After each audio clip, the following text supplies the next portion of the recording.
Chers amis internautes, bienvenue au dernier rendez-vous de l'information de cette semaine. Démarrons avec le quotidien Le Béninois libéré qui affiche en manchette.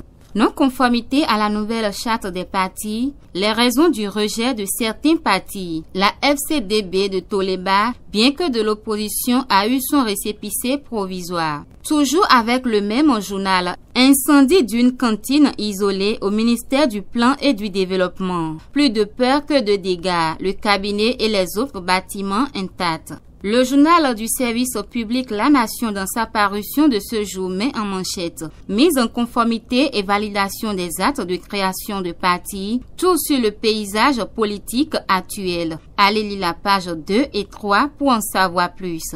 Le quotidien Les 4 vérités à présent. Renouvellement de l'agrément de la CAME. Le gouvernement Talon accorde du prix à la santé des Béninois. Le quotidien Les 4 vérités revient sur affaire Toboula devant la criette et nous informe que les accusés seront fixés sur le sol le 8 avril prochain. Le confrère renchérit que Banabé Dassigli passe le témoin à Alassane Seydou. Parlons également de l'affaire CNSS BID avec le même journal. Le confrère nous informe que le dossier Laurent Mentoyon est renvoyé au 7 mars 2019.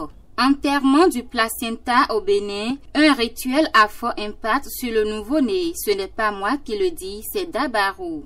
Allez toujours dans les colonnes du même journal. Rejet des dossiers des partis par Saka Lafia. L'opposition met en garde Patrice Talon. Fraternité à présent. Mise en conformité des partis FCBE, REUSL. Le ministère de l'Intérieur tranche. Rejet pour non-respect des exigences de la charte des partis politiques. Le nouvel observateur à présent. Exclusion de l'opposition de la course législative du 28 avril 2019. Le pouvoir aurait-il peur de perdre la compétition? S'interroge le nouvel observateur. Après l'interpellation de Toboula, déferlement de joie à Cotonou et sur les réseaux sociaux, rapporte le nouvel observateur. Exclusion des partis de l'opposition des législatives 2019. Talon doit éviter l'embrassement du pays. Voilà ce que titre le confrère de la matinée. Reprise du procès de la renaissance du Bénin ce jour. Quel sort pour le camp Léadi Soglo? S'interroge le confrère de la matinée. L'opinion aujourd'hui, renouvellement de l'agrément de la CAME, Talon faire de la santé de ses concitoyens une priorité non négociable. Ouverture effective de l'enregistrement des candidats aux législatives 2019, la Sénat prête, mais les candidats se font toujours désirer.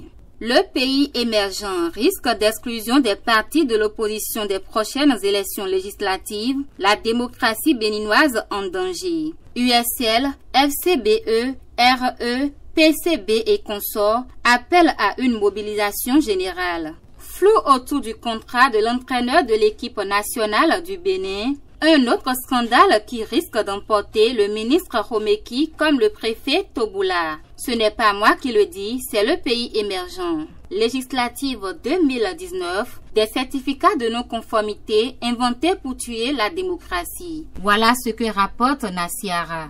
Législative du 28 avril 2019, FCBE et USL hors course, s'interroge le quotidien La Presse du jour. Brouille autour des législatives, Talon s'ouvre à l'opposition lundi, informe le quotidien Nord-Sud. Après le naufrage de Karim Amar, des mesures fortes pour sécuriser le transport fluvial. Allez lire la page 7 du quotidien Nord-Sud pour en savoir plus. La Dépêche, le journal des grandes caricatures, affiche en manchette. Mise à l'écart programmée des partis de l'opposition du jeu électoral. Qui a peur de la compétition? S'interroge la Dépêche. Ainsi prend fin la une des journaux de ce jour. Agréable journée et pas anticipation. Bon week-end à toutes et à tous.